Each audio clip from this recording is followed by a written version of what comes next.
Hi YouTube! So today I'm going to talk about some books I read during a particularly dark time in my life. This is not a reading vlog because I could not record while I was there. I did not have my phone. But this is what I read on my Grippy sock vacation. First book coming up, we have The Bruising of Kiowa by Nassim Jamnia. I liked this book, and it's a very short read, so I got through it in about a day while juggling other things. I didn't see the twist coming. I was pleasantly surprised by that. My only complaint was I found the swearing at the end kind of jarring, and that's because throughout the whole book, the only closest thing we get to swearing is mucking with an M instead of an F. That's all we get for like most of the book. And then the last couple pages, we have, I'm sorry I've been such an ass about it. I'm sorry I've been a shit sibling. At least you've been shit siblings together. Shit siblings, all three of us. Like, all that in the like fourth to last page when there's been no swearing at all, no modern swearing, it just felt kind of jarring and weird and kind of pulled me out of the universe. So that's my really only complaint about this. I did give it a 4 stars because I did enjoy it. It wasn't my favorite book I've ever read, but I liked it a lot. It was good. Anyway, talk about this a little bit. This book is very queer. I can't believe I forgot to mention that. It has an aro ace main character who is also non-binary, and their brother is also trans, and like, it's very rare to find someone whose pronouns are he and she, and I don't know if that's language or gender or both, but I found it really interesting, and I feel like the radically queerness is part of what I loved about this book.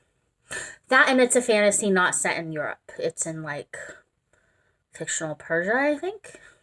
It's good. My favorite read during my time on my Grippy sock vacation was Last Night at the Telegraph Club. This book was so good. It's a young adult. I don't read a whole lot of young adult, but I do read some. And this one's a little thicker. I really enjoyed this book. I really did. It was cute and hopeful without being unrealistic to the time period it was set, because it is set in like San Francisco in the 1950s, during the time where like gay clubs were being raided and, you know, living happily ever after with your female love interest just wasn't so much a thing. And it was really hopeful, the story between Lily and Kath. Without giving spoilers, it was hopeful without being unrealistic, and I really like that. I really like historical fiction, that kind of, and I like learning about different cultures other than my own. So the fact this is about a girl who lived in Chinatown in the 50s, I found really interesting. And yeah, this is a really good book. I think I give this one 5 stars.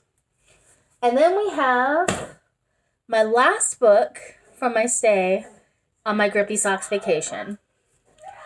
I did not finish it, okay? I don't know if I'm gonna finish it, and that is Mistborn by Brandon Sanderson. I know that Brandon Sanderson is like very well-renowned fantasy writer and everyone loves him. But I got about 138 pages through. I probably could have finished it in the time I had at the hospital, but I found myself gravitating more towards Solitaire or the Super Bowl. And I hate football. So I really wasn't feeling this book very much, and I probably am going to DNF it. It's a story about, it's a fantasy book where the magic is like through metal elements, which does sound interesting. And the main character is something called Mistborn, where she has access to like all of the elements and can do all kinds of magic, which again does sound interesting. And it's a female main character. That's pretty cool. This was the one that my stepdad had given me for Christmas many years back. I have the whole trilogy, including a map. And I'm just not feeling it. And part of that, in addition to just not really grabbing me that much and the writing style just not really holding me, is the author's politics. Very Mormon, like so Mormon he teaches at BYU. And apparently he like slips propaganda into his books, so I'm wondering how much of this is trying to convert me to Mormonism. And yeah, also I wouldn't want to buy anything of his because then it would be supporting his views because he pays tithes, and that would probably go to stuff like conversion therapy and stuff, and that just gives me the ick. So overall, I'm probably not going to finish that book because one, I just didn't like it that much, and two, the politics. I've had pretty bad luck with politics lately. I was going to read Tomorrow, but then I watched This Story Ain't Over's, like, one sentence reviews from last year, and realized because of that author's politics, I probably shouldn't support her. So I'm not. I think the author's female. I could be wrong, though. And also, I read Fourth Wing, and about 90% of the way I read the author's blurb and saw she's like very, very pro-military. And I'm like, am I reading military propaganda right now? And I felt kind of uncomfy, but I did finish that book. And overall, it was okay. I gave it like a 3.5 stars. I tried getting into Iron Flame and I just wasn't feeling it. And I don't know if it's because of the politics or because I just wasn't feeling it. But overall, it's not like Fourth Wing was the best book I've ever read, so abandoning it at Iron Flame, it's fine. We can abandon it. I'm probably not going to read, apparently it's going to be a 5-book series, and the idea of that is just like, I don't want to read 5 books of Violet thirsting over, I can't even remember his name right now, because I saw this TikTok that voiced like everything that I had thought about this book, like how the main love interest, Xaden, yes, how the way they describe him is very much like how Sarah J. Maas describes Sand, like a lot, like how it's like he's dark and beautiful and rugged and the most beautiful male I've ever seen kind of thing, very similar.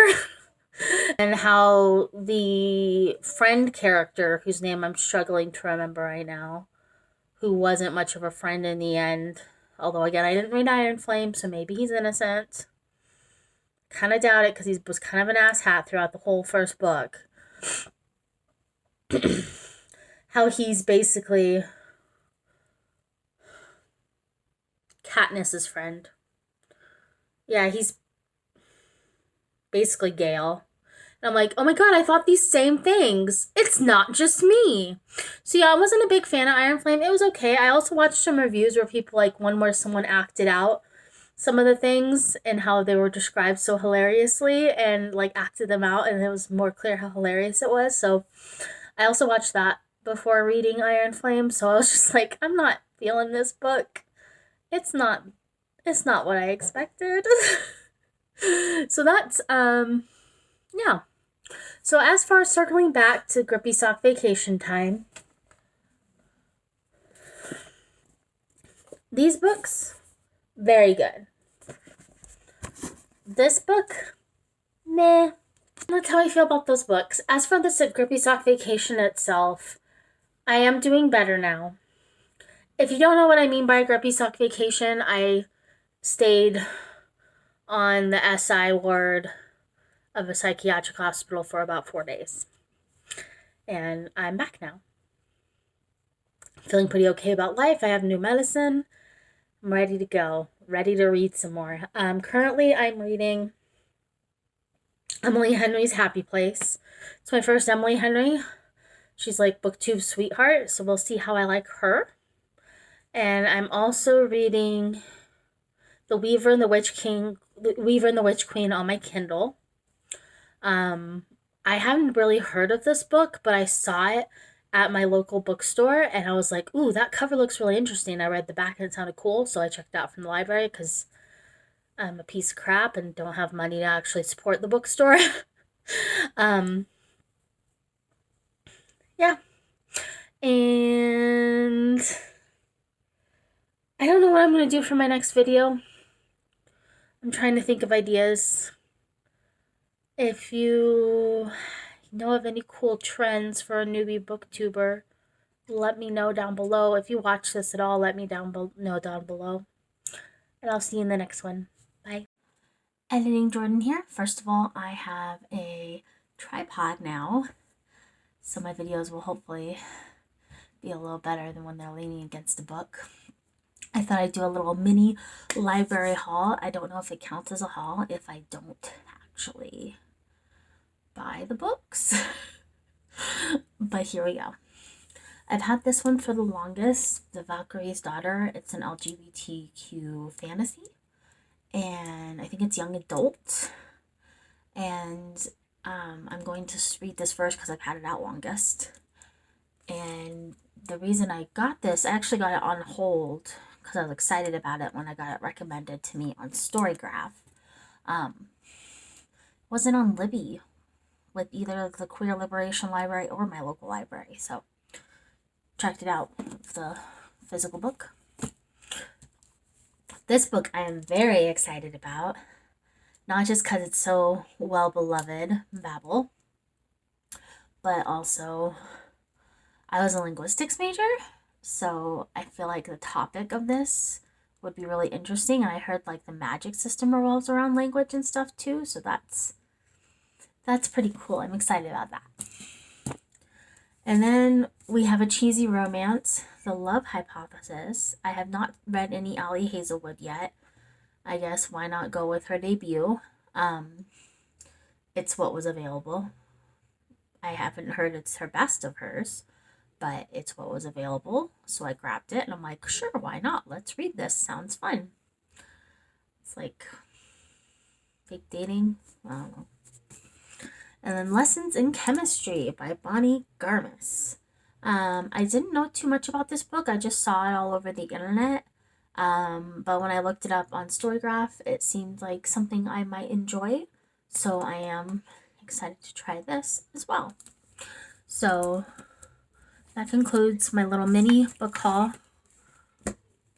We got 4 books here. And I'm going to read them. I still don't know what I'm going to do for story ideas. Not story, video ideas. I was thinking of doing some challenges or something, or reading vlogs. I don't know what to do yet, so anyway. Thanks if you watched, and have a great day. Bye.